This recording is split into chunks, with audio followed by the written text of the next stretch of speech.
Our boy, Michael Penix Jr. in the news again. Just like that. Oh, Smitty, he's not going to be a first-round pick. Smitty, he's falling. Nobody's going to take Michael Penix Jr. in the first round. Well, I've got news for you, Bob.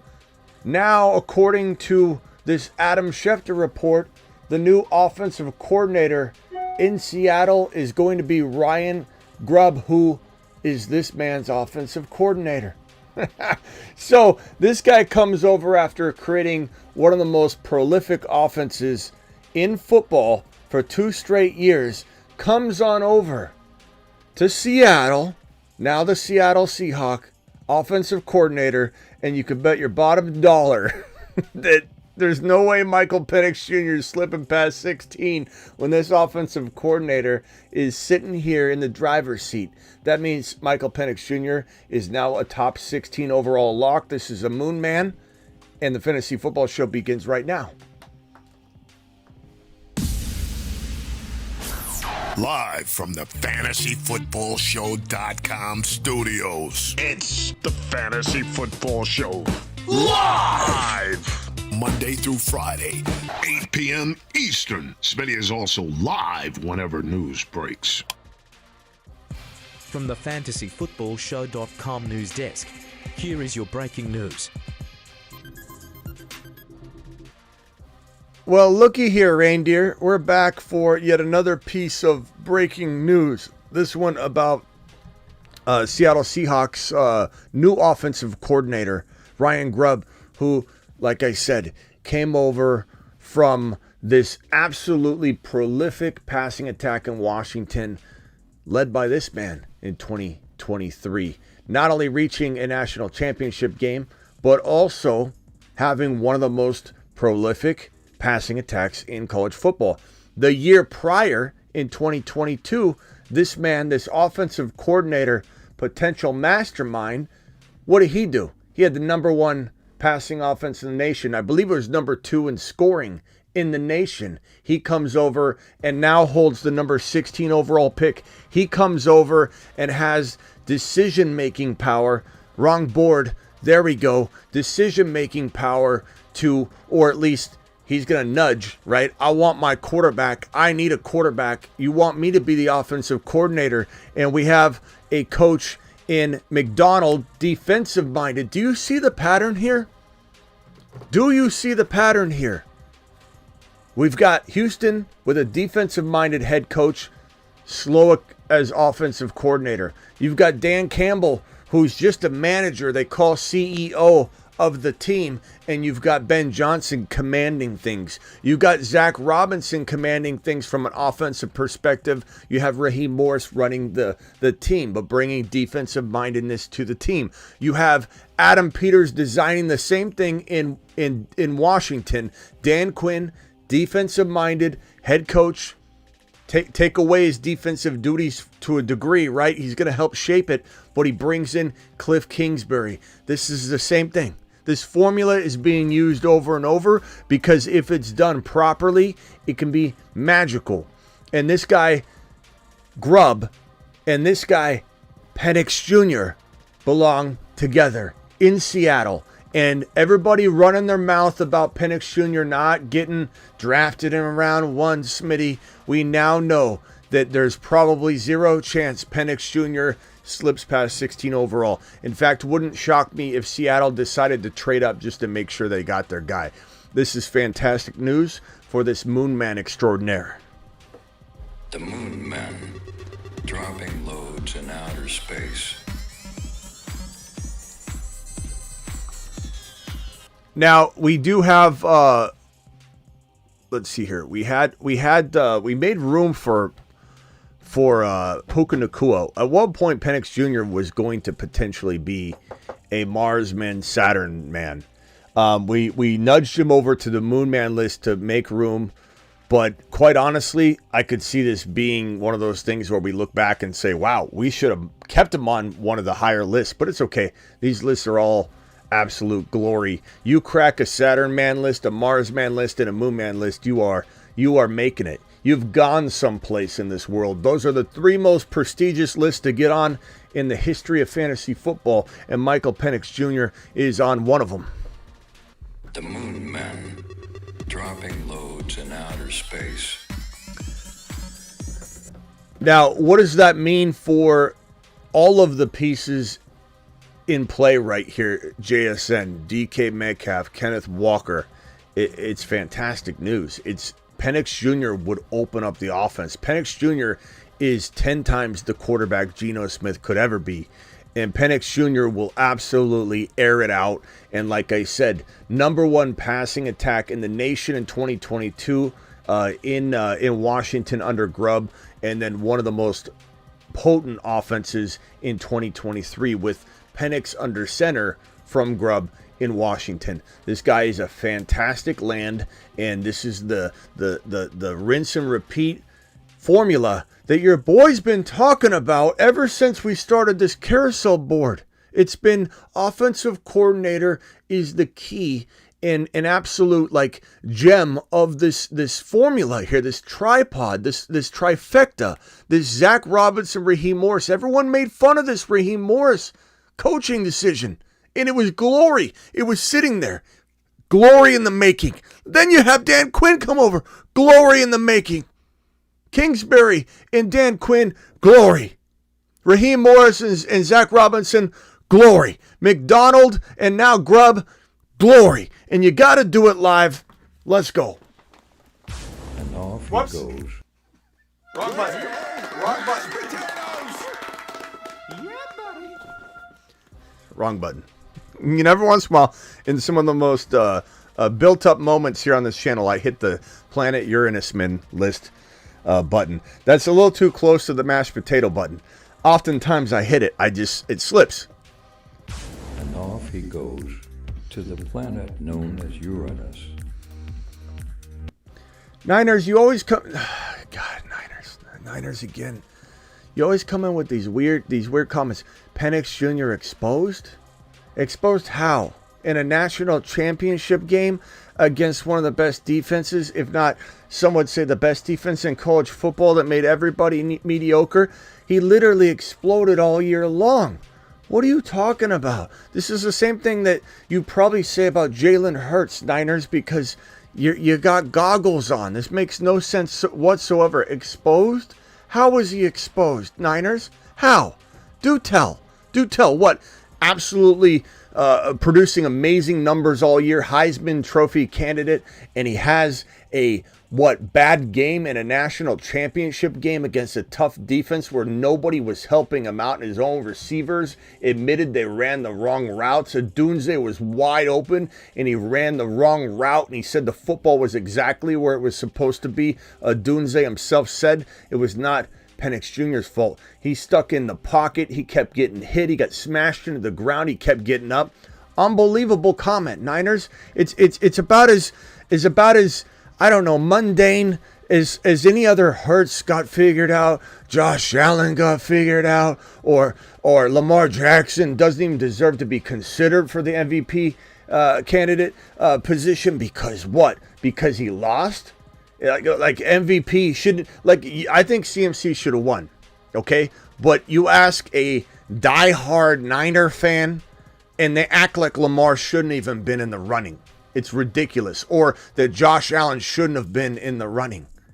It's like, that Brock Purdy should have won. How's Brock Purdy going to win MVP of the league when Christian McCaffrey won Offensive Player of the Year? How are you going to win MVP when the MVP's on your team? You're not going to win it. I believe Christian McCaffrey should have won. I do agree. But it's funny. You can tell when someone's got goggles on this thick when they can't even admit that another player deserves to be in consideration like Lamar. Lamar had a fantastic year. And if you know what the MVP is really considered, it's not necessarily to the end of it all. Otherwise, they would wait till after the Super Bowl to announce who the MVP is if it considered the entire road through Super Bowl Sunday. It doesn't. It doesn't. It sucks. They should change it. I believe they should give it the total MVP at the end of the year, but I don't make the rules. Anyway, Josh Allen deserves MVP I think, before Lamar Jackson. I'll say that. 100%. I think Josh Allen deserves it before Brock Purdy deserves it. I think what Josh Allen did was phenomenal. I think Christian McCaffrey deserves it above all others. That's an unbiased take. That is an unbiased, unfiltered take. CMC should have won it. Number 2, probably Josh Allen. If any quarterback's going to get it, Josh Allen was the guy that deserved to get NFL MVP. What he did was fantastic. What he did was unbelievable. Marching his team back was unbelievable. And anybody that just wants to say that Penix Jr. got figured out, how? Niners, I'm still waiting. How did he get figured out? Hurts, Allen, Lamar are elite.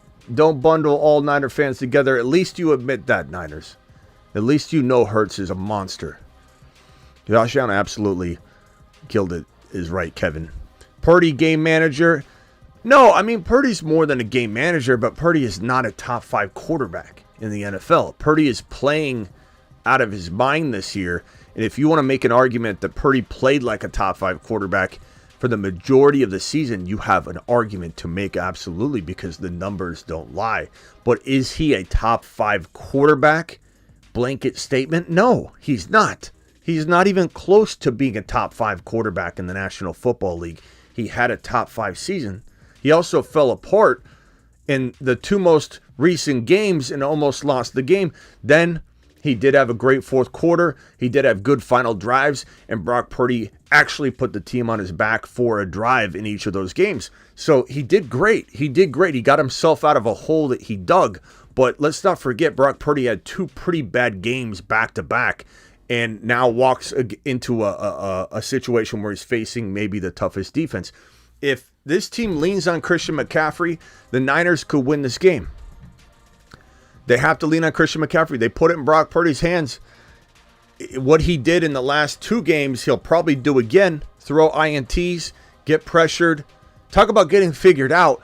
I would say Brock Purdy is, in a sense, you could say, in either the position of getting slightly figured out because he's had 2 very bad games in a row, or he's showing tenacity and being able to shine in adversity, and we'll find out. And if he does win a Super Bowl and has a big hand in it, there's going to be a lot of buzz about whether he is a top 6 to 10 quarterback walking into the future. Sure. But let's not anoint this guy a top 5 quarterback label from an NFL perspective. That's ridiculous. Penix Jr. with the Seahawks will be fired, Texans. It's going to be phenomenal. Falcons get Russell Wilson. Maybe, Kevin, that would be a pretty darn good potential replacement if, let's say, all goes wrong with Fields or Penix Jr.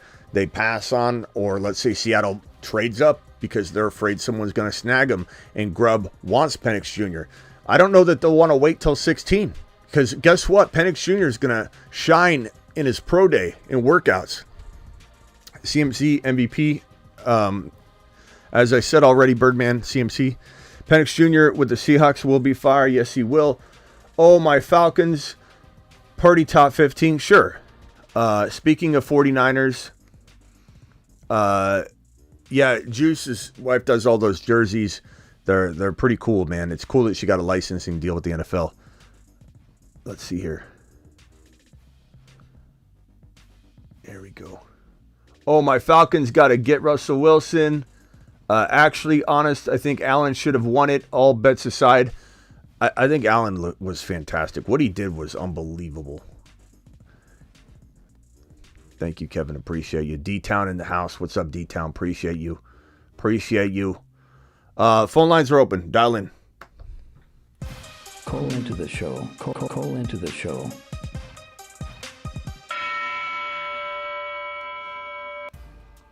The Niners says this chat has Smitty goggles on.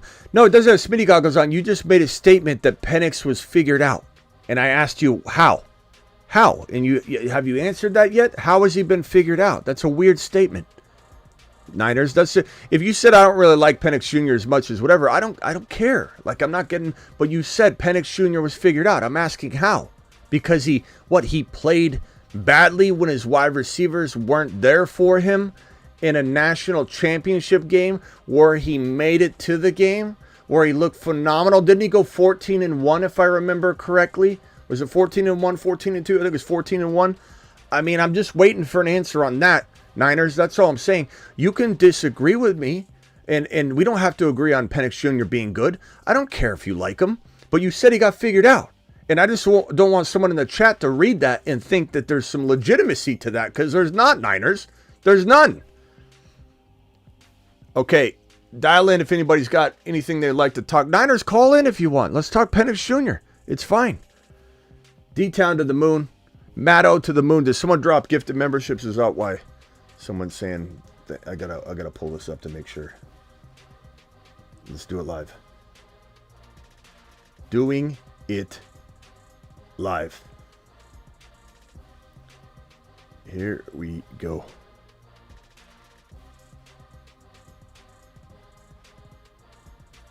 $75 of you in here. Punch the thumb up button. Phone lines are open. Do it live. This doesn't answer the question, though, Niners.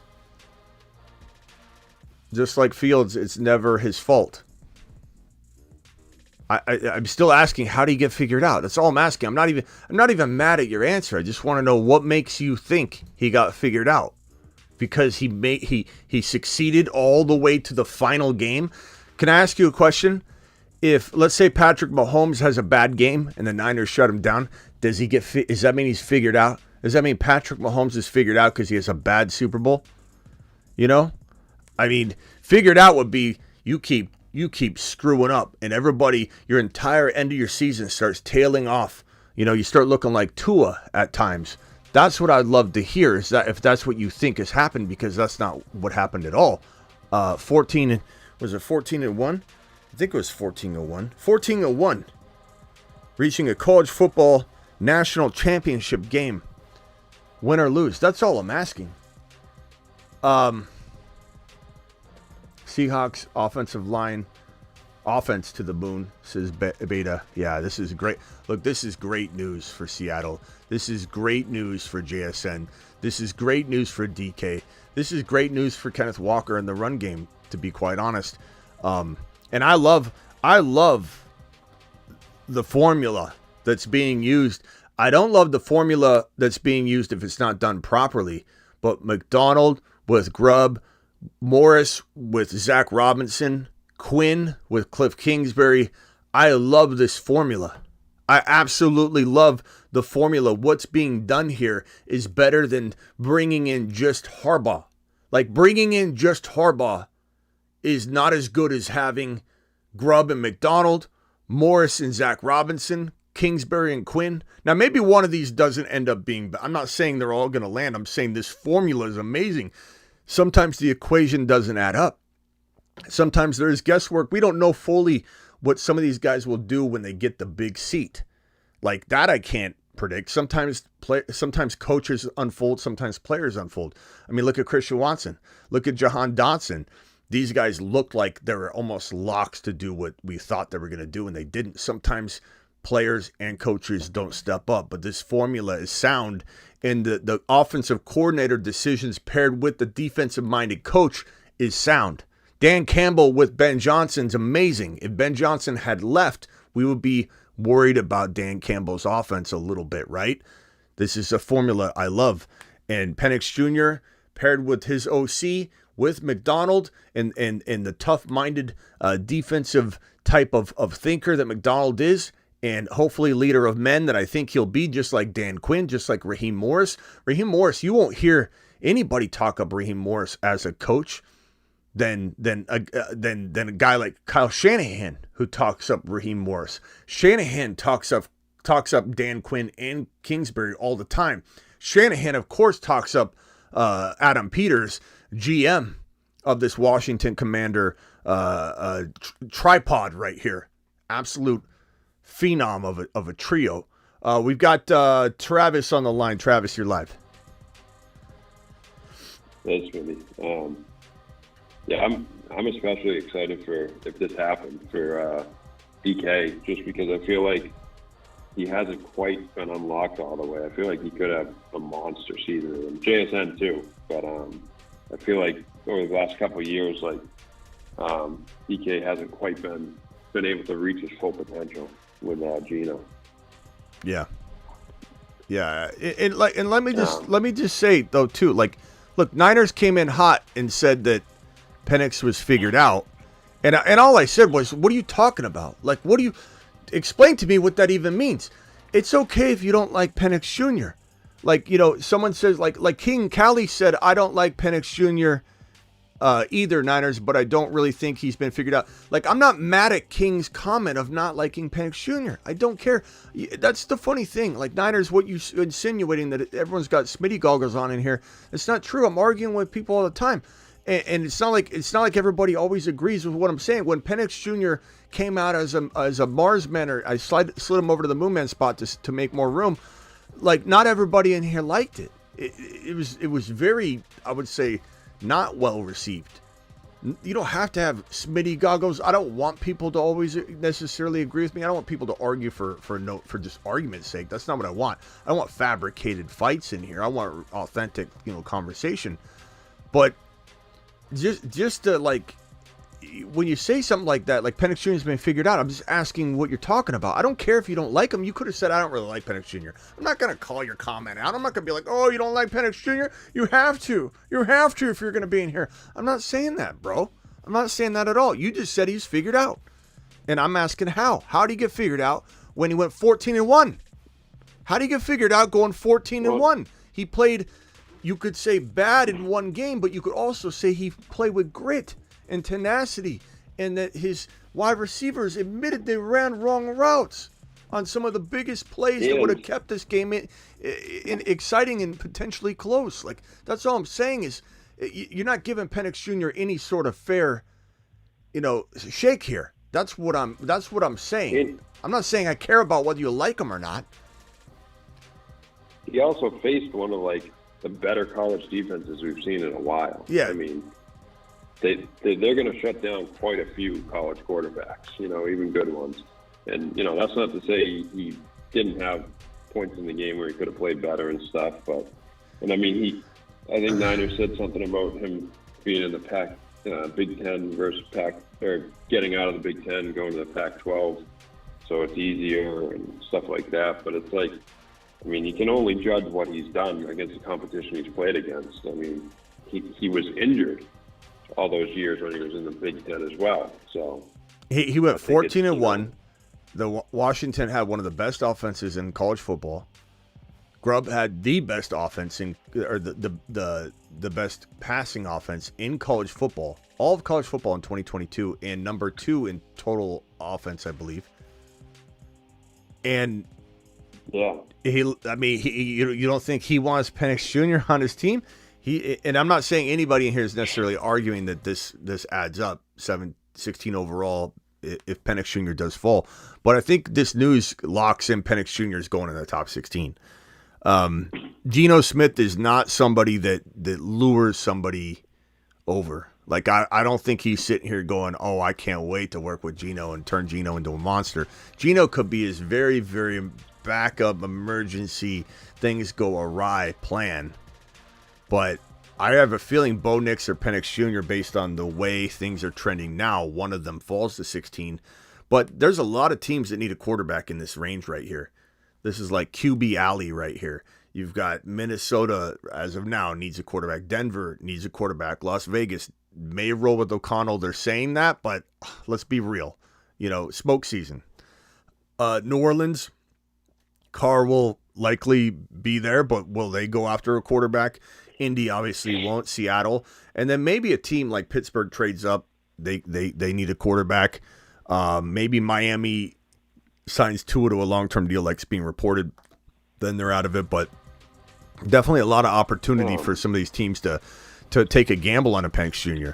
But man, do you imagine Penix Jr. to DK, Penix Jr. to JSN? This is going to be one of the most exciting offenses in the NFC, and, really. Like you said, for the running backs too, Walker and Charbonnet. it just opens up the offense a lot more. And with the new coordinator too, like you were talking with Waldron earlier, I think a new coordinator is going to help over there.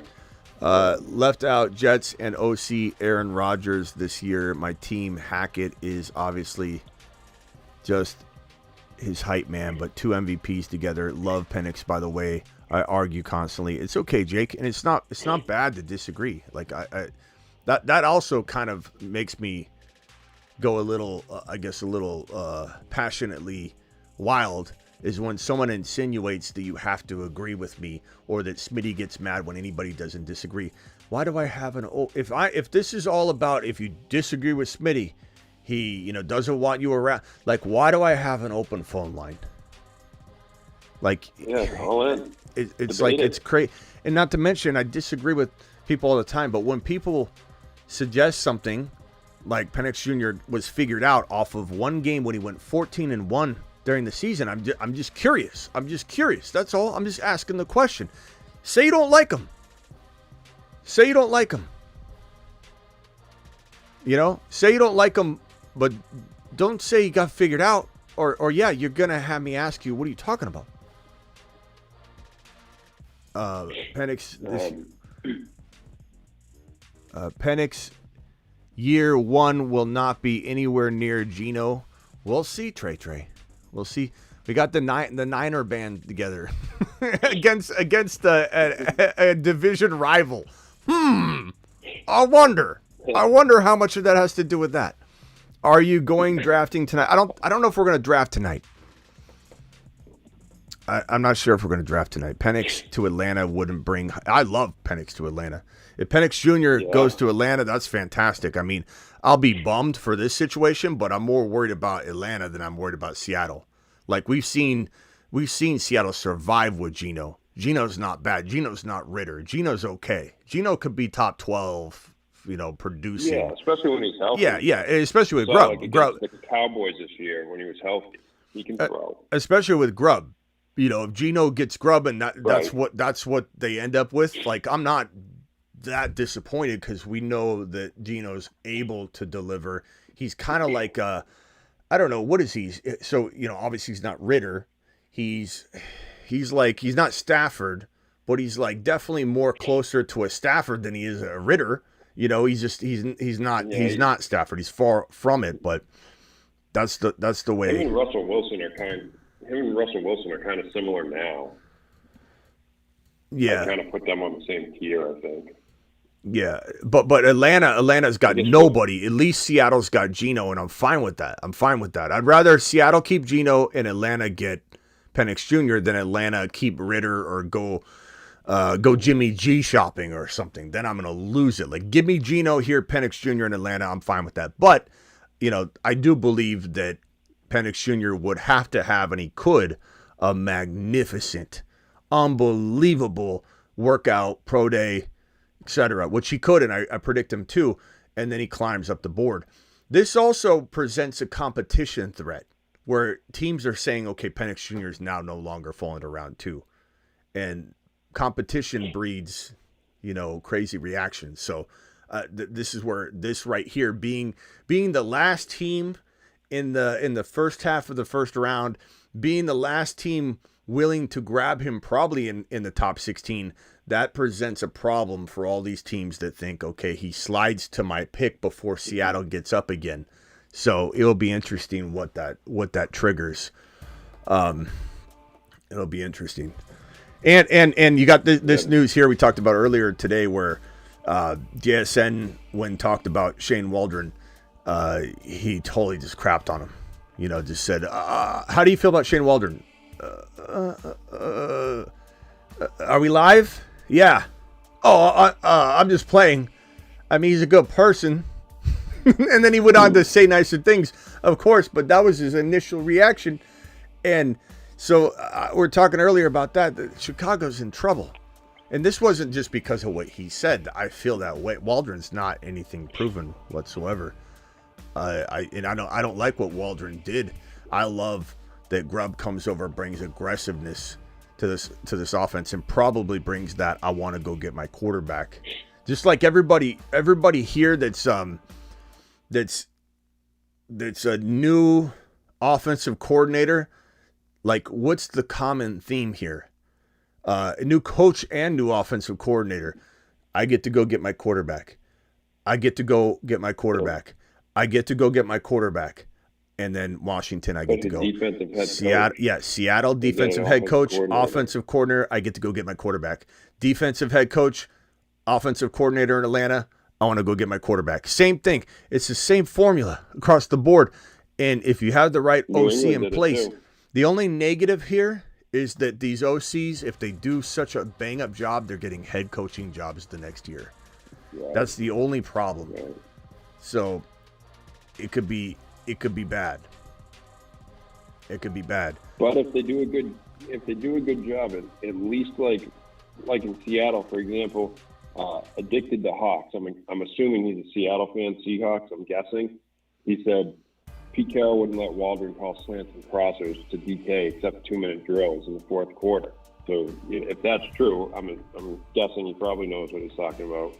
You know, Grubb is going to be feeding the ball to these guys more, and once you unlock someone, I know an offensive coordinator can come in and ruin it, but the chances once a guy gets unlocked that someone comes in and ruins it is a lot less likely than someone who just never breaks out. Hit that subscribe button if you're new, and wipe your feet at the door. Hit that thumb up button if you guys could. But the other thing I wanted to say real quick is that, so as I said earlier, you've got Shane Waldron in Chicago. Just like the worst offensive coordinator move I think made so far, because he doesn't have the track record. They don't want him back in Seattle, like, right? So it's like he becomes an OC in Chicago, where they have turnover, and they have a new QB probably coming in, because I think Chicago shiats the bed. It doesn't bring Fields back. The only move to make, and I've said this all week, I'll continue to say it. I'm sorry if I'm beating a dead horse. I'll try and say it differently and create new content around it. Don't worry, it's not going to just be the same regurgitated lines the entire time. There's going to be different angles to it, different news to it. But Chicago, if Ryan Poles is for real, then he better absolutely keep Fields and draft Marvin Harrison Jr. That's the only move. If Ryan Poles doesn't do that, he doesn't know what he's doing. Because Caleb's got so many weaknesses, and you pair him with Waldron, this is not the move. This is destined to fail type scenario, and I want nothing to do with Caleb. Now, Caleb could prove me wrong, and I'll be willing to admit I'm wrong, but all these things together don't feel like they're secure and a place where Caleb can grow. Waldron, I don't believe, is that guy where he's going to go and just create something.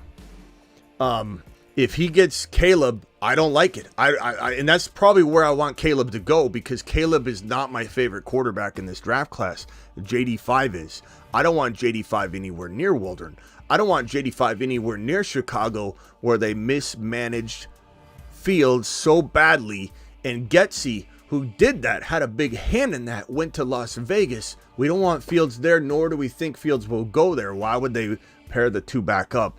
But Washington getting JD5, smash. Washington trading for Fields, smash. New England getting JD5, smash. New England getting Fields, smash. Atlanta getting JD5 would be amazing, but he won't fall that far, but they could trade up. Atlanta trading for Fields, smash. Minnesota getting any of those top guys, or especially trading for Fields, smash. Absolute smash. Did you see what DJ Moore was saying? I think he's starting to get worried. He was saying he wants Justin Fields as his quarterback, and he said, I'd stick with Justin then trade back. I love Marvin Harrison Jr. So he wants Fields there. Obviously, Fields is great with him, but just to hear it from someone on the field with him, which always isn't the best case. I understand these players can be a little wacky, but to hear it from a guy like DJ Moore, who doesn't say much, is out there saying he wants Justin Fields, he wants Marvin Harrison, he wants them to build something around that. Yeah, Bob says New York Giants need a QB2. Yeah, too bad they're not going to get one, though, Bob. because Danny Dimes' contract is not suited for drafting a QB in the top 10. It would be smart of them to do it. I mean, anything can happen, and should they do it? Yeah, but Giants are not taking a QB. They just signed Danny Dimes to a monster deal. And it's got like I want to say, I'm not 100% on this. I believe it's a $69 million dead cap. Like there's just nothing. Unfortunately, the Giants lose Barkley. They're a 4-win team or less. The Giants are going to be. I'm sorry, Bob. Put your earmuffs on, Bob. The Giants are going to be one of the worst teams in the National Football League in 2024. They're going to be awful. They may have to eat that out in like after 2025 or whatever it is. Well, it just changes. Go to the bottom of the league. It changes. Yeah, let me get Danny Dimes. Daniel Jones contract. It's definitely better the next year. There's even, I believe, an out. If I remember correctly, there's an out the next year. It's team friendly for 2025. Next year, okay. Yeah, it's team friendly for 2025. So they become the worst team in the league this year, or one of them. Right. Unfortunately, I'm sorry, Bob. Bob, keep your earmuffs. Bob, I didn't say take your earmuffs off. You keep those earmuffs on until I give you the nod. Okay, keep them on, bro. This is gonna be a painful 2 or 3 minute conversation for you. Danny Dimes. Let's see if I'm correct on the dead cap. The dead cap is awful. I'm exactly correct. $69.3 million dead cap, and then right after that 2024 line, there's a potential out 2025. Dead cap is only 22 mil. 22 million ain't bad when you can divide it into 2 years, depending on when you release a player, right in free agency time frame. If you wait until a certain date, you can either take the money all in one lump sum. Let's say you're rebuilding, right? You're going to want to take all that hit in 1 year. That way the next year, when you have a little bit better chance of doing things, you have more money. Or if you're in like win now mode, like let's say you're the Green Bay Packers and you've got to make some sort of cut, you would definitely want to divide up a big hit into 2 pieces so it doesn't hamper either year.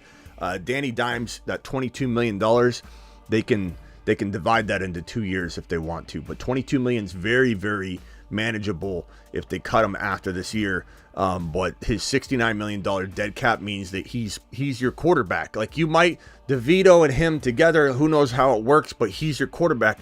This is going to be a very painful year. Okay, Bob, you can go ahead and take the earmuffs off, pal. We're just talking about how excited we are about the 2 quarterback option you might be running this year. The last 15 years have been painful for us Giants fans. I know Hoosier. I'm sorry, bro. I'm speaking fact. I'm not trying to insult you or say I don't love the fan base. The fan bases are always welcome here.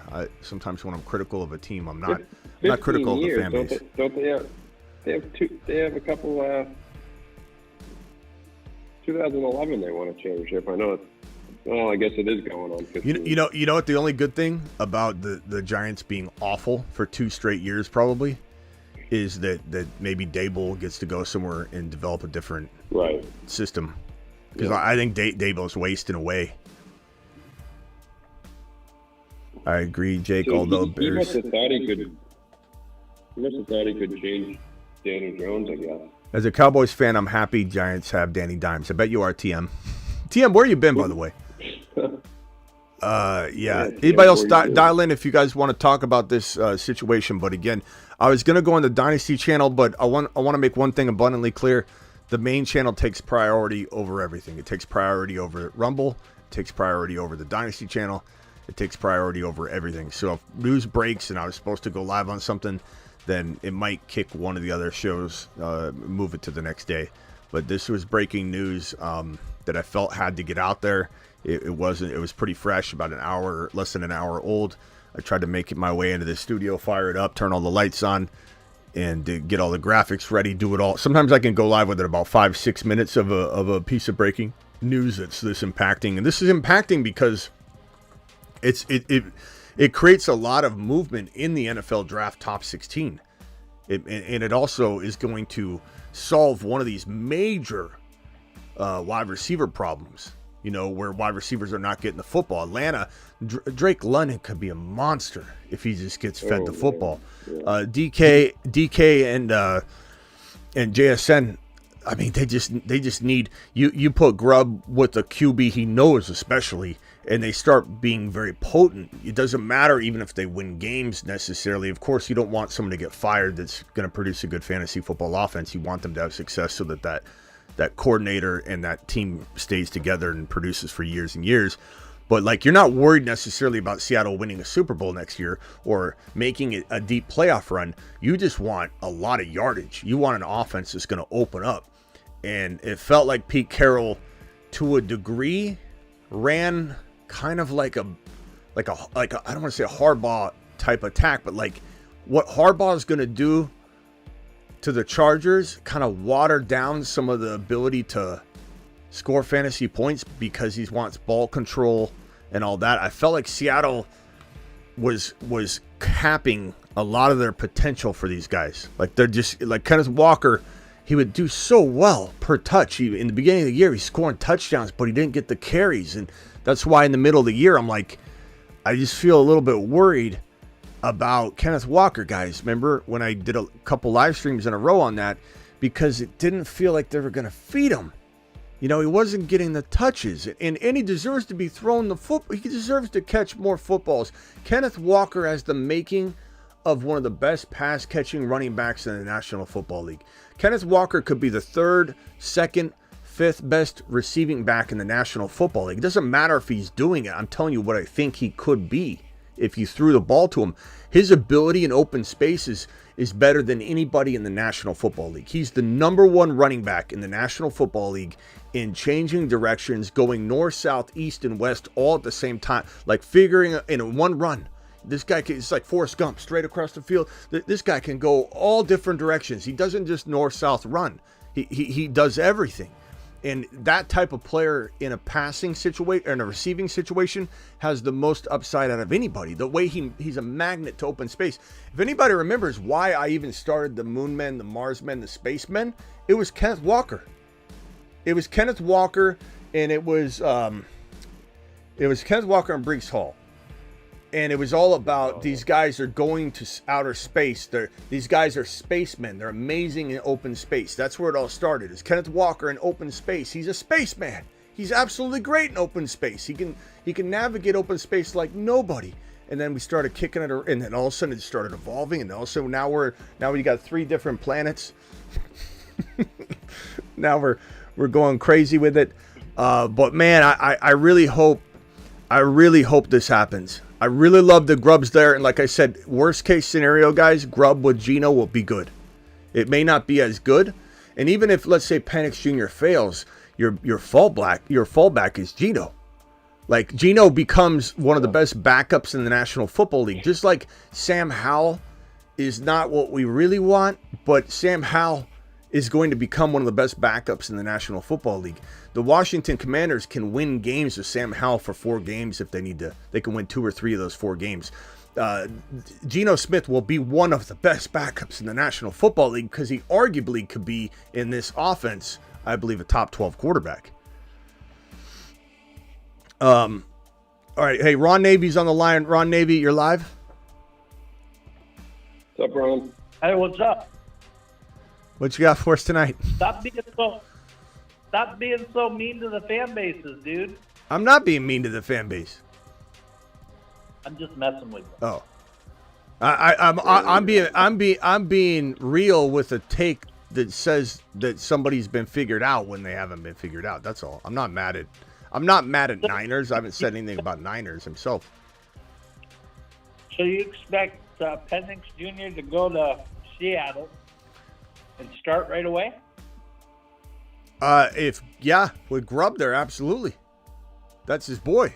That's like Caleb going to Washington. I don't want him to go to Washington. I hope that Kingsbury isn't allowed to have Caleb. I think he'd do the best with Kingsbury. If Caleb does go to Washington, I could see him. You could see me talking him up way more than I am now. I'll still be apprehensive, but that would be the best match. And situation is king, and situation changes so many things. So Caleb with Kingsbury, I feel more confident about. Caleb in Chicago with Waldron, I think is a disaster waiting to happen. Do I think that Kingsbury would start him right away? Absolutely. Do I think Chicago's going to draft him to bench him? 0% chance. Do I think that Penix Jr. with his former OC gets to start? Abso-freaking-lutely. Do I think JD5 starts in Washington? I mean, maybe they start Halford. I think JD5 starts. I don't think, like we've had this argument before, Ron. I think in today's NFL, if you draft a guy inside the top 10 or even remotely close to the top 10, you start him. It's just the college game translates over to the NFL game so much differently than it used to, and you're just setting your player back. They're not, in my opinion. You could use Jordan Love and Mahomes as examples or whatever. I'm not saying that these players didn't do well, but there's no ability to argue that they wouldn't have done well walking straight in as well. Like, we have no idea how good Mahomes would have been walking straight in. I think he would have been fine. He didn't read defenses that first year he played. He didn't read defenses till the next year, his sophomore or his third year, his second starting year. I think Penix Jr. I think, maybe even Bo Nix. It depends where they go. If there's a competent quarterback ahead of them, and you could say Geno is. That's why maybe there's a world where Geno starts off, but I don't think so. I think if Grubb drafts Penix Jr., he's putting his guy in. Like, this is his guy. Okay. Yes, TM, I'll be alive during the Super Bowl. Yeah, I just think that you got. You'd have to really show he's not ready. I think that you got everything already in Seattle. You got a quarterback there. I don't know. For me, I'd just let Penix. I wouldn't start him right away. I know you wouldn't. I'd see how the season goes, and if they're doing good or whatever, keep the course and let Penix Jr. kind of ease his way in that first year, and then start him the second year. I know that's what you would do. I know that's what you would do, but we completely disagree on whether rookie should start. Rookie should start from day one, in my opinion. I just think if you're drafting a guy, you're saying we need this guy that bad. You might as well get the ball rolling. There's almost zero development from the bench anymore. No, you need it, but do you need it right now or do you need it for the future? Because there's a lot of quarterbacks that get drafted high and number one, first round or whatever, that they're drafting them for the future, not necessarily to start them right away. So Herbert was the plan was to sit Herbert, but he went in right away, and that was the right move. Burrow, we have tons of examples. You got AR5, great examples. Stroud, you got great examples on both sides. But not in recent year though, Ron. All the examples you have are from Mahomes. Like, Jordan Love was drafted so long ago that doesn't necessarily count either because it was such a long time ago. Not to mention, again, in those examples, you have no proof that those guys wouldn't have flourished right away. You have examples like Trey Lance where they get ruined because they don't get played. Look, we went over this before. It's fine. I 100% disagree, and you can disagree with it too, but no way, shape, or form am I drafting a guy in the top even 16 and not starting him right away, because that's obviously a need. And I do think Geno is the one quarterback where he does have the ability to maybe, go in for a half a season, and it's not the end of the world in terms of. But I think there's zero development from the bench anymore. I would much rather have someone go learn, especially with the offenses translating so seamlessly nowadays. It's so different. It's so different. I think like JD5, I don't want him sitting. I want him in there learning. And when you use all the recent examples, look at the top 10 quarterbacks right now. Burrow came straight in. Herbert, like I said, for the most part, you could look at went straight in. Their plan was not to, but Herbert went straight in. Stroud, AR5, those are 4. We've got about 5 of the top 10 quarterbacks that went straight in, that are currently in the top 10 quarterbacks. So yeah, you got Young that went in at number 1, and look at him. Who? nothing around him though. Bryce Young. Oh, Bryce Young? Yeah, but Bryce Young, would he have failed anyway? Would he have failed anyway? I don't think so.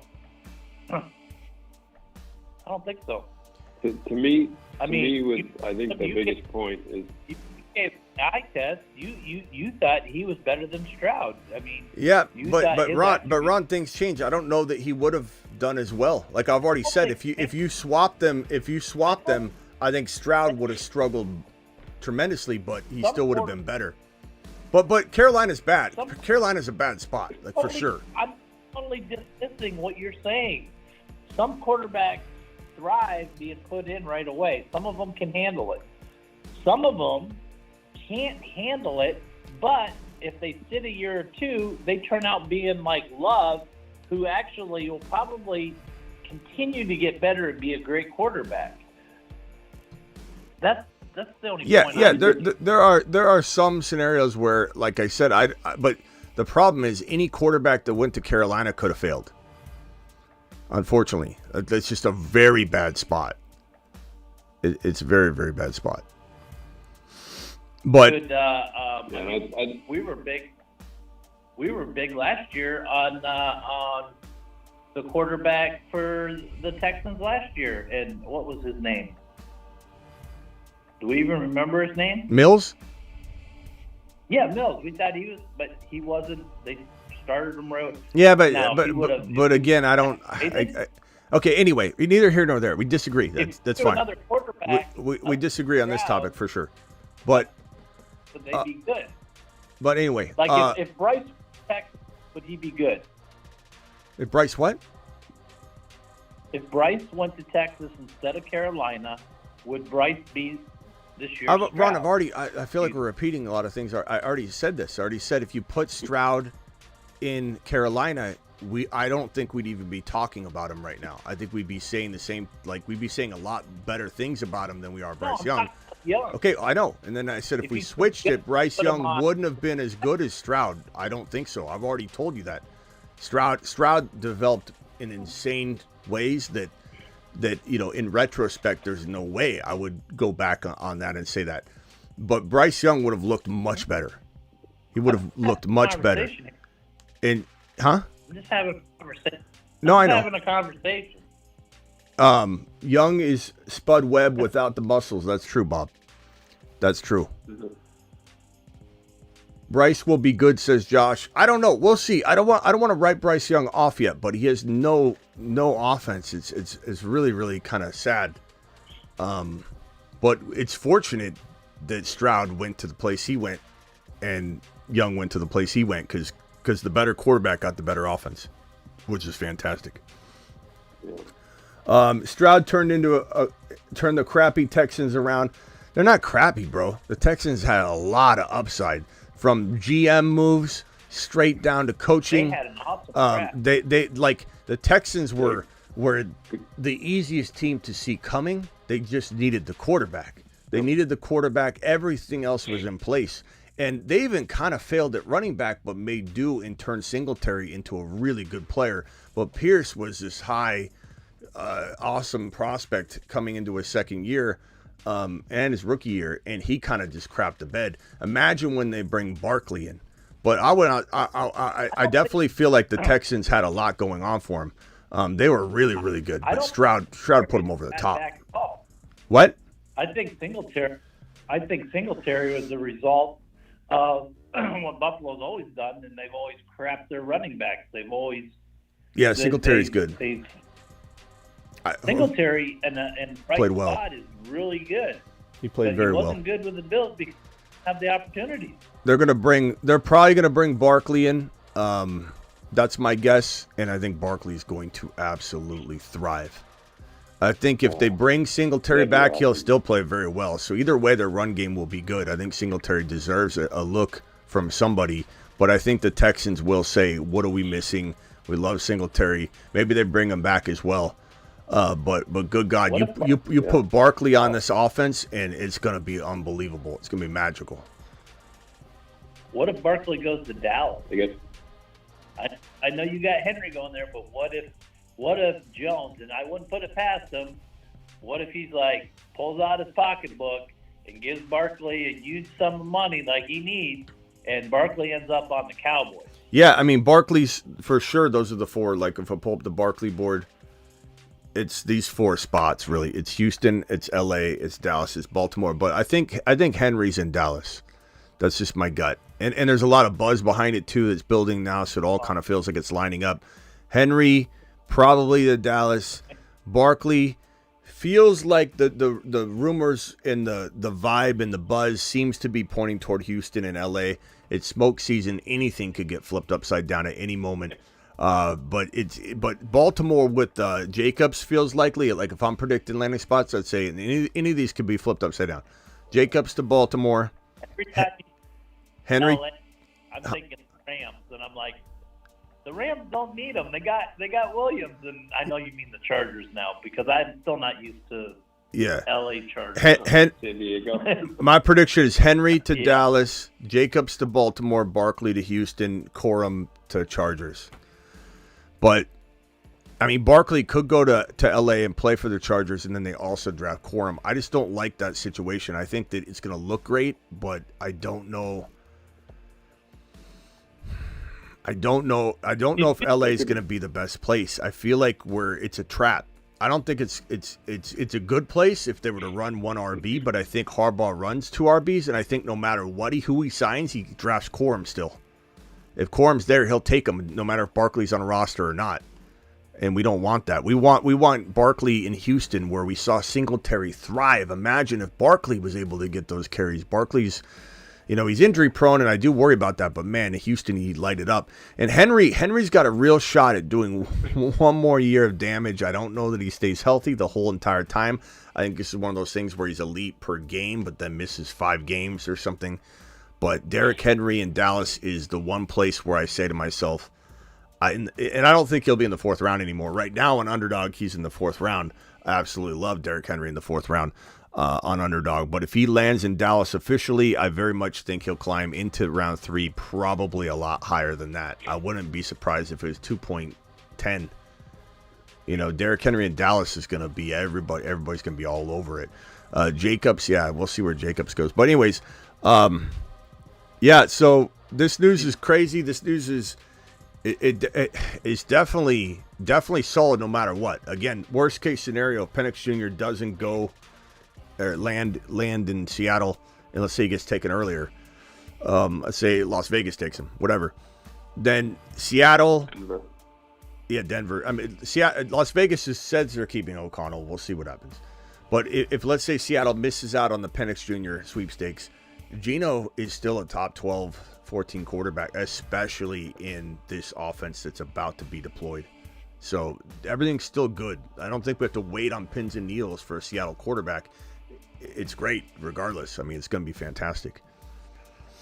Can Seattle move up? They could. I mean, if they're going to move up for Penix Jr. Can I do drafts? Yeah, Jake, if you signed up under Underdog, when we do drafts, we'll... What, Ron? The Jets could be looking at one of these guys too, because, I mean, Aaron Rodgers is only going to play a couple of years, and they've had enough of Wilson, so yeah, they could be hitting the quarterback also for the future. Yeah, I've definitely talked about how Penix Jr. to New York would be fantastic. And if his value did fall to the 2nd round, like I've said on about 5 different shows, I would sit down and go, Aaron Rodgers, look, we need you to get on board with this. We need you to groom him. You're not going to be here forever.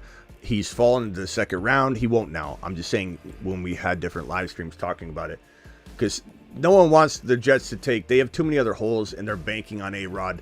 They've got to win, so they're not going to spend this pick on it. They could trade down and take a quarterback with something else, but they're not spending this pick on a quarterback. But they needed to look at it if Penix Jr. or Bo Nix fell to him in the 2nd round, which is some people are saying is going to happen, which I don't think will happen. But if it did, that was the move, and you just tell them, hey, because all these teams up top, they're all needing quarterbacks except for the Chargers. Yeah, but the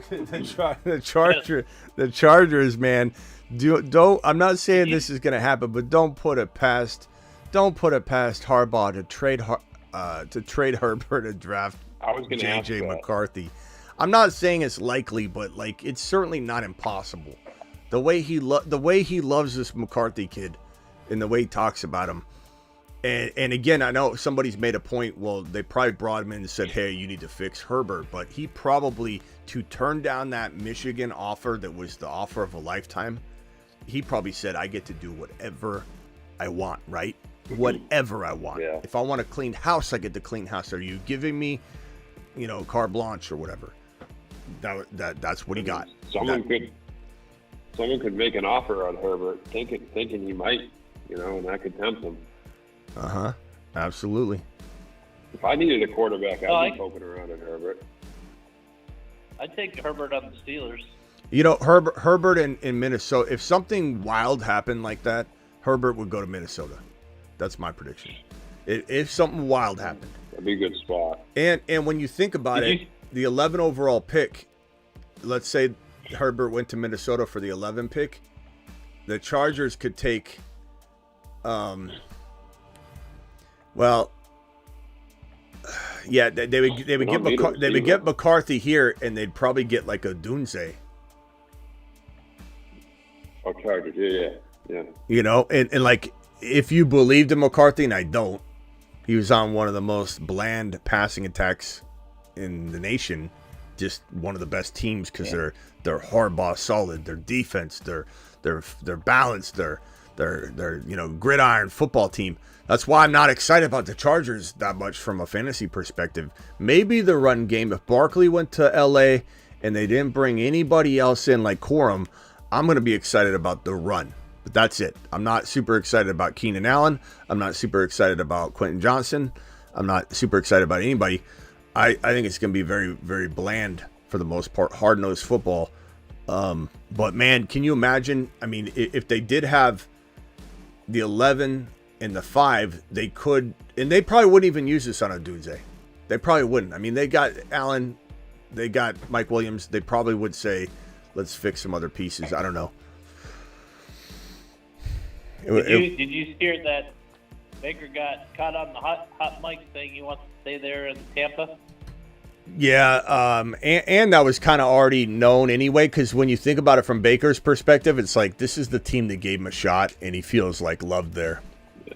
He wants to stay, but I think part of his negotiation is going to be to bring Mike Evans back. Mike Evans has to return, I think, for him to sign along. Like that's going to be what he's going to say, and I think Mike Evans is going to want to come back. So at the end of the day, I think this isn't a situation where Mike Evans, or he gets franchise tagged and he's okay with that because this is his last year or something. He's like, just give me the franchise tag. I'm fine with it. Like, I don't know how it's going to fully play out. I'm sure he wants a long-term deal just to get a big bag. Or he gets an adjusted 1-year deal on top of that franchise tag just to hold him in place. Or they franchise tag Baker and negotiate a long-term deal and he's okay with that. But yeah, I mean, I think Evans does stay. I don't think Evans is going to enter the free agent space, really. I think he's going to want to be there. I think that now that he's got first year with the Bucs underneath him, I think we saw it this year with Baker, right? We saw him Kate Otten started being utilized more. He started being more productive. Baker loves Kate Otten. He targets him more than Brady did. And the running game is, I just think everything's going to be better next year for Tampa Bay overall. It might be. I also worry a little bit about Baker. Like he's had a couple times where you thought he was going to get rejuvenated.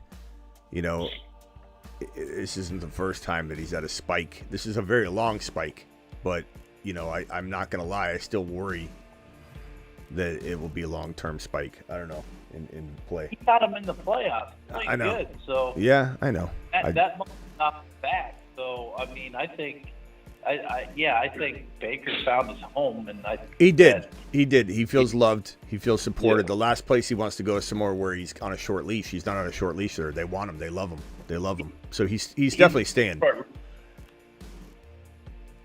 He's been on a short leash. He's definitely staying. I just don't know that I trust him. I just can't help it. It's like I said, this is a lot. He's had spikes where you're like, oh crap, how did he do that? You know, how did he bounce? Look, maybe he's not that. Oh yeah, never mind. So I don't know. We'll see. Well, when Cleveland drafted him, came in the rookie, and he had a lot of moxie. He's still got moxie. He's still got a lot of moxie, but it worked to his disadvantage. I mean, he was doing all those commercials and everything else, and it just backfired but on even him. in LA though, like what I'm saying is like he's moved around, right? When he went to LA, it was like everybody said, "Oh my God!" Remember, he came in, didn't even like know the playbook, led him to a unbelievable finish in a game, and everyone's like, "Oh my God!" Like Baker actually had, and then he fell flat again. I'm just saying, the trust with Baker it's not there yet. Not to mention that no one's going to start him in fantasy. It's more about, can he support what's there? Can he keep? Because the whole fear with Rachaad White walking into 2023 was, would the offense crumble, collapse, and not allow Rachaad White to get any room, any footballs caught? But obviously Baker was great, for the most part. So if Baker does maintain the same level of play, stays healthy, gets them competitive, even if they miss the playoffs, but they almost make it, then Rachaad White's fine. Mike Evans will be fine for one more year. He's kind of teeter-tottering on drop-off anyway, so Mike Evans is, let's just keep him where he is. He doesn't need to go learn a new offense, struggle for a year, and then be washed up. I know a couple people said they want to see Mike Evans in another situation. Not all wide receivers that change teams do bad, but is traditionally, historically, statistically, not a good advantage moving teams for a wide receiver. It is a lot of complexities to playbooks, learning the offense, jiving, rapport with quarterbacks, rapport with the system. Being plugged in is really hard and difficult. So the last thing you want is for a player that has maybe the 1 year left of a 1,000-yard season. Like, he's done it so many years in a row, it's hard to even expect it. But if Evans could produce one more 1,000-yard season, 10 TDs, it is probably one more. And then you want him to just, be in the same spot. Let's keep everything the same. So I get people want to see him elsewhere, but I don't think he'd have the same success. I think it would be a lot harder for him to carve out what he's already got carved out right now. And plus, they got a couple of young receivers with a lot of potential on there that they're grooming also. Yeah. But yeah, I mean, anyway, I'm not going to be here too much longer. I just want to get on here. We could do a draft real quick if you guys want to. I don't know if I'm going to finish the draft. I'll finish it offline, but we'll start it at the very least. So everybody go on over to Underdog Fantasy, promo code Smitty. The link I'm going to paste in the live chat right now. If anybody would like to join and do a draft with me, hit right now this link right here. I'm going to pin that link in the live chat right this very second.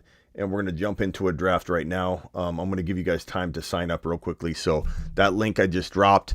Also, do not forget, guys, anybody with an Underdog account, anybody, that means you that does not have an Underdog account right now, click the link.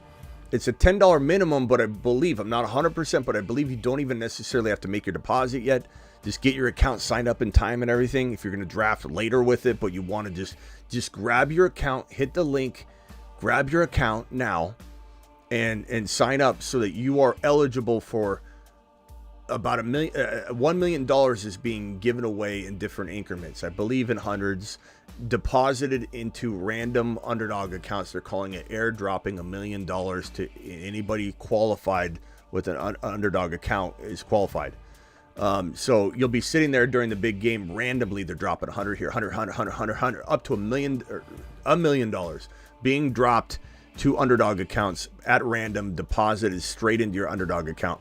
I also like this higher on Kittle, 47.5. I also like this higher on Pacheco, 69.5.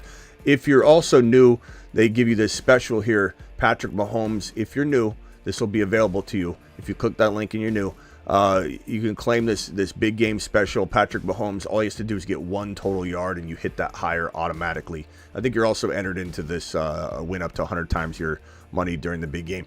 Also, if you're in Alabama, Colorado, Mississippi, Missouri, Tennessee, West Virginia, Wyoming, they now have a Pick'em champion for you guys to join. So check that out. We're getting into an Underdog draft right this very second. So please click the link. I pinned it in the live chat. It's in the description of every video. And Code Smitty does the same thing. Let me pull this up real quick. Hold on, guys. Let's see here. You still going to the house Sunday? Yeah, I'll be over at celebrating with the Underdog boys. All right, hold on one second, guys. Let me pull this up. 1 second. We're gonna get into a big board, $10. Is it not gonna let me show it? Hold on. Gosh dang it. I can't even do it. Let me see if I can restart my phone and it will allow me to potentially get in. It's usually my system. Stupid thing. I have too many moving parts to everything I do, and so everything needs to be restarted or reset like every 12 hours. How do I get in? Just make sure you're on Underdog. We're gonna all jump into the big board together. I'm gonna tell you when. Let me restart my phone. Hopefully it'll allow me to connect it. If not, I wonder if I can get in. 1 second.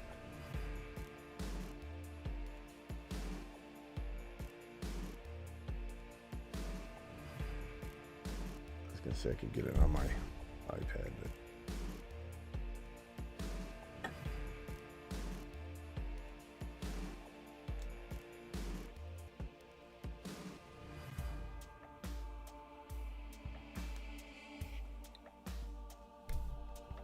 all right, let's see. Nope. Won't let me get in. We'll have to do it another night. We'll do it tomorrow evening. Walking into the big game eve. So I'll jump in one right now. I can't guarantee we'll all get into the same one, but if you click on drafts and you go to the the big board, click that and I'll jump in one right now. So click the big board, which is one of the last cards. Click the green button now. I'm going to wait 10 seconds because of the YouTube delay, and I will jump into one. We might not all get in because there's a lot of people drafting right now, so they fill up quickly, but this is how you get into a draft together. We click it at the same time. Big board, do it live. Jake, let's get into one together. Hit the button. I don't know if you're in mine. Hopefully you are. If not, then draft alongside me tonight. Anything else, Ron and Travis? And we'll draft tomorrow night. I got to restart my computer, though, and I can't do that live, unfortunately. Anything else, Travis? Anything else, Ron? No, I was just going to say, any clue where Ridley ends up? I'm interested to see where he goes and what he's got left this year. I don't know, man. I mean, he didn't. He was a second round pick. He promised his kids. He promised on his kids. He swore on his kids' life he'd have, like, what was it, 1,300 yards? Something, yeah. How many yards did he have? Ziggy, how many yards did Calvin Ridley have in 2023? These poor kids.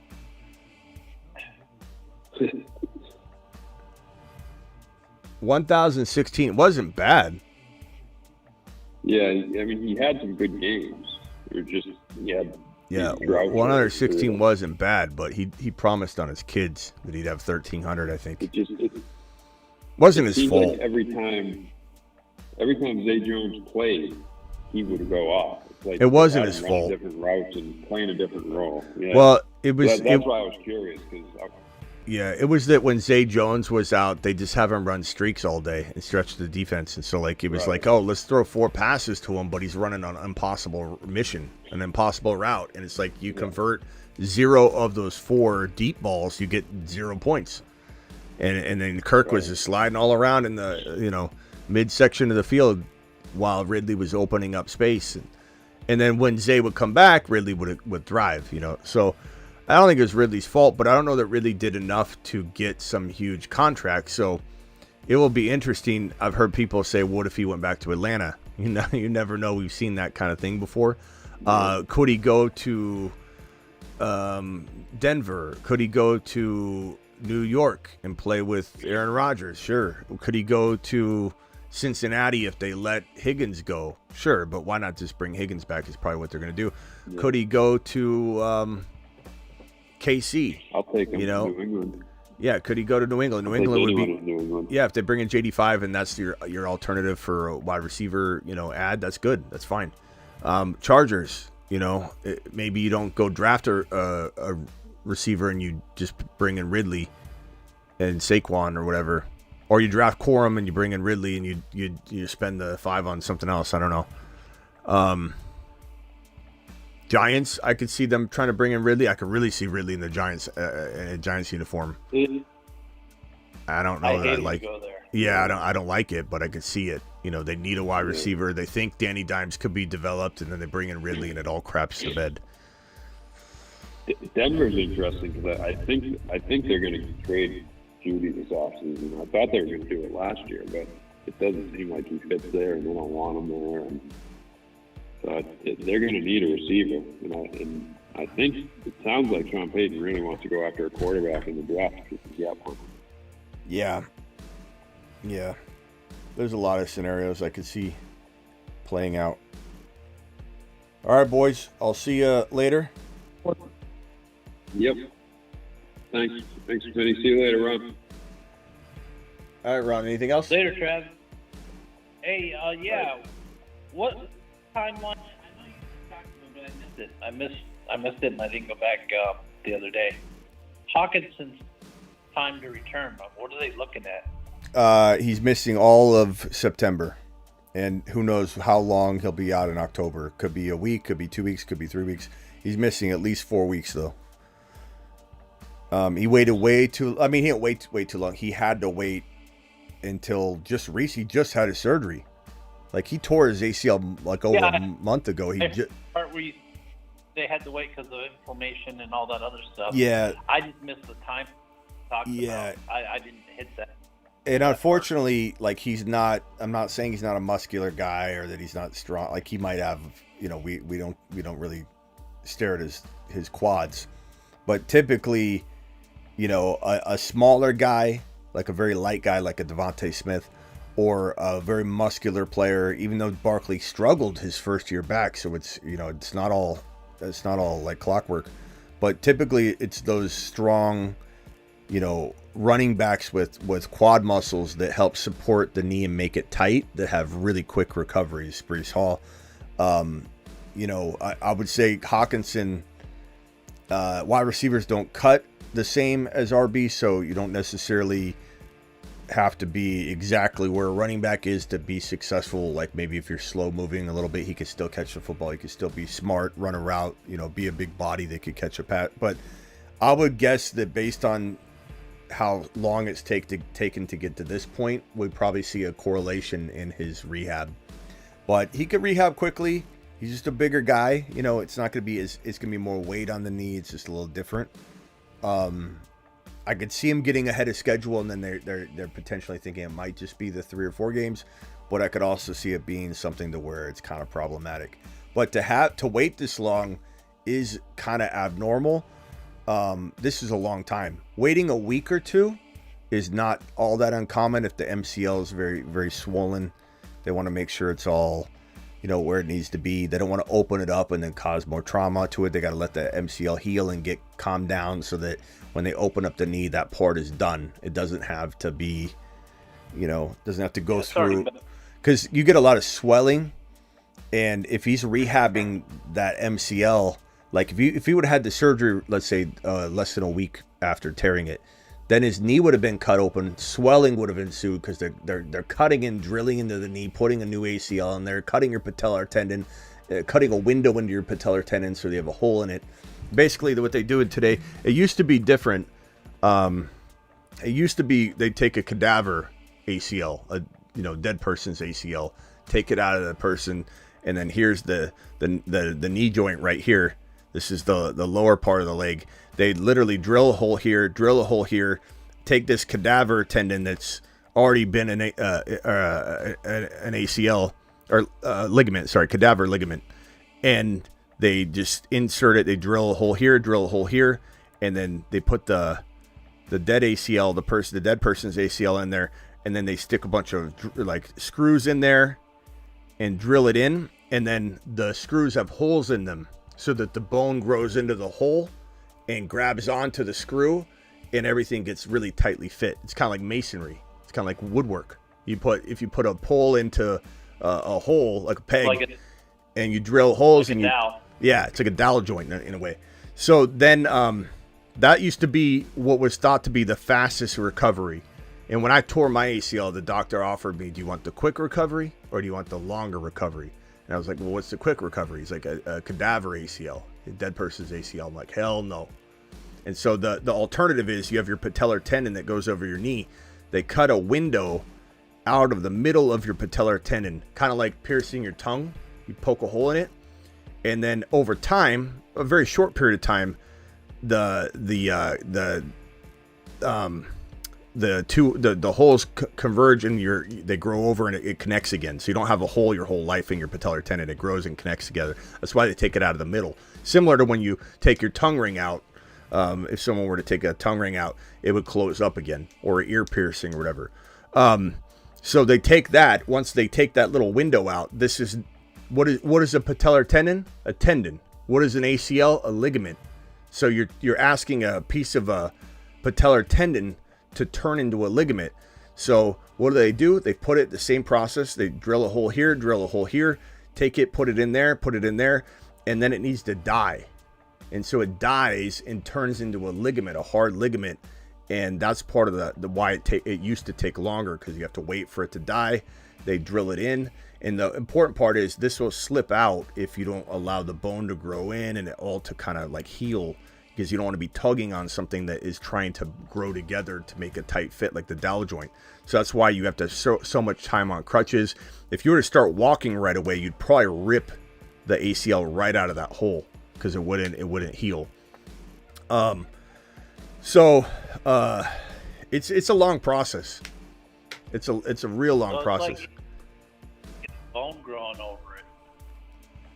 Yeah, and right? you what? About 8 weeks to get the bone to start growing over it, right? Sufficiently. Yeah, I mean, you're not allowed, like, if you're a regular Joe, you're not allowed to run for a long time. It's like me back in the day, it was you weren't allowed to run for a calendar year, but athletes are put on a fast timetable, and honestly, it causes arthritis, though. These players shouldn't be coming back 6 months. They can do it and they can be effective, but when they come back after 6-7 months, just like Cam Akers with his Achilles, like the fact that he tried to play so early, it was ridiculously stupid, because there's so much time your body needs to heal. And if you just rush it because you think you can, you're going to cause some other injury, which Cam Akers did. So, you could come back in 6 months, but you're probably going to have a lot of arthritis and different things that develop by rushing yourself back. Like, you really do need to take it easy. But meniscus tears are probably the worst thing too, though, because it's kind of like a car alignment. You slice your brake pad in half on one side of your vehicle, and the vehicle tilts, and then you drive for 30,000 miles like that, your whole car is going to be just jacked up, and different things are going to start happening to it. It's going to wear differently. The knee joints are the same way. Meniscus, probably better to tear a clean ACL than to tear your meniscus bad. It's probably much better to have an ACL replacement. The problem is most people that tear their ACL in the NFL, it's such a brutal hit that they take, or a cut, or because they're on turf and they just like buckle that thing and just destroy the whole knee. Very rarely do people just tear an ACL cleanly in the NFL. That happens in soccer a lot. Doesn't happen in the NFL a lot. So usually you're tearing all kinds of things, just ripping the thing into a totally different direction. Nick Chubb's knee is gonna be so hard for him to come back. I wish Smitty had that much insight, had this much insight in in-season injuries as opposed to season enders. I do provide this, Jake, throughout the entirety of the season. Appreciate the super chat. But I talk about injuries. Whenever there's an injury, bro, I come on and do a whole breakdown for it. So definitely during the season, Jake. Where were you? Were you not here during the season? All right, Ron.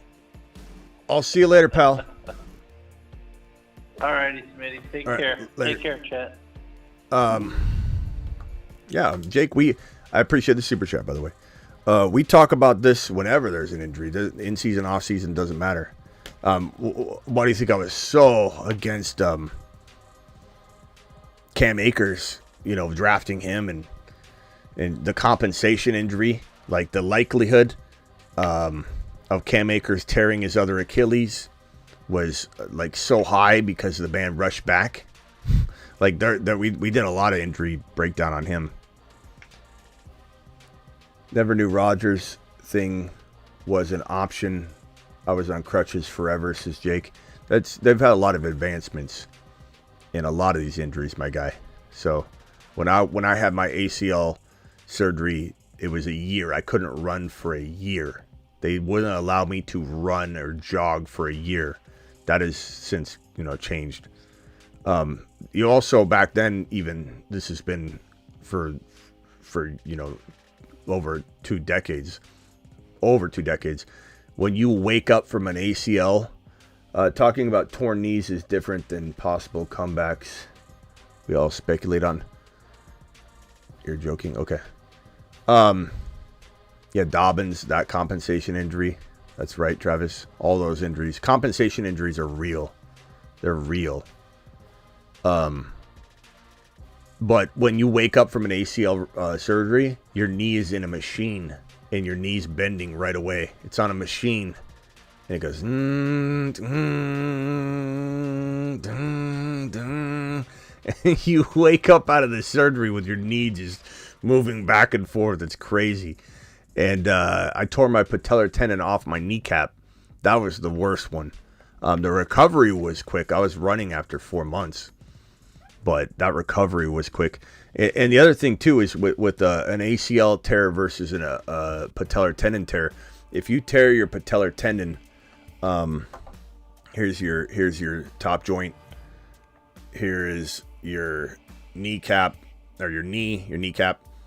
Here is your lower leg. Your patellar tendon goes over like that. When you tear your patellar tendon, especially when you tear it from the kneecap like I did, or I tore it, down here. This part ripped off, and essentially this goes into your shin there. This part and this part detach, right? Like this. And here's the patellar tendon, and it just went like this. And my kneecap was right here. So my kneecap was like in the lower part of my thigh, attached to the patellar tendon that curled up like that. And the patellar tendon snapped over here. So I had no pulley system to move my knee. So when I tore it, they asked me, "Can you pick your leg up?" And I couldn't. You think of it like your patellar tendon is almost like throwing a towel over your leg, and you can move your leg up and down. They can pull it up, put your knee to your chest and everything. You tear your patellar tendon and there's no connection. It's a pulley system. You can't pick your leg up. It's crazy. You think that's thigh muscle, but it's thigh muscle connected to all that. You can't pick your leg up anymore. So I lost all ability to pull my leg up like that. It is the worst pain in the world. It was so much worse than my ACL tear, and I tore everything in my knee. But what they do in patellar tendon tears is you have those bad boys right away. Swelling doesn't matter. You've got to have it done, because what happens is the patellar tendon shrinks every day, especially a week, that this thing isn't connected. It'll shrink and shrivel, and it'll be shorter. And so here's your kneecap attached to that part, if that's where you tore it like I did.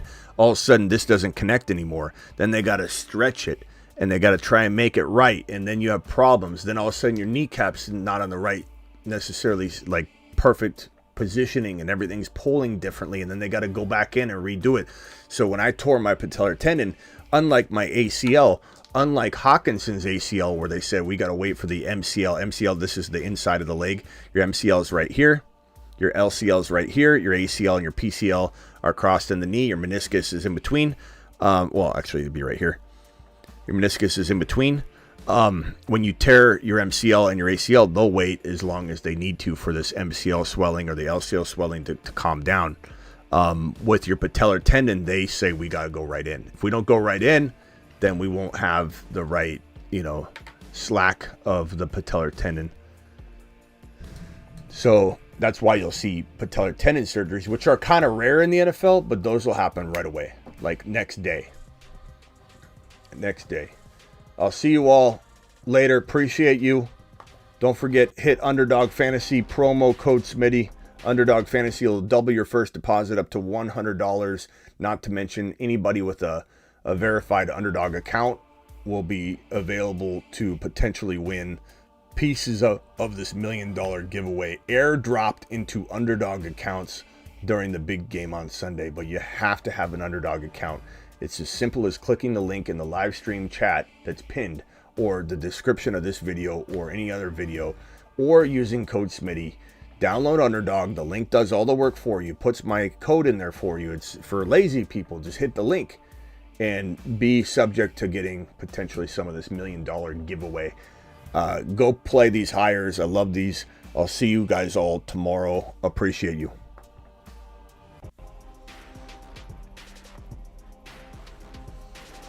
The Moon Men, dropping loads in outer space.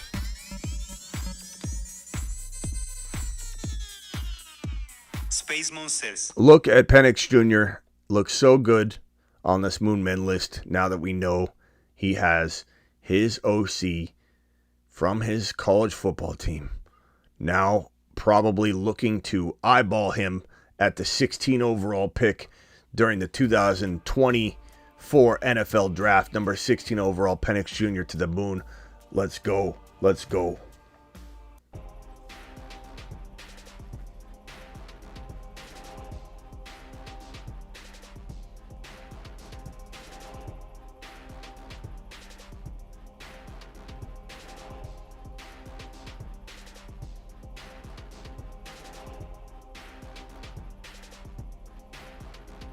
But the continuum of the gigawatt component structure of Jahmyr Gibbs' workload divide has a megawatt offload that if you compartmentalize the component conjunction timekeeper and you flux capacitor out the continuum component megabolt, things just end up happening.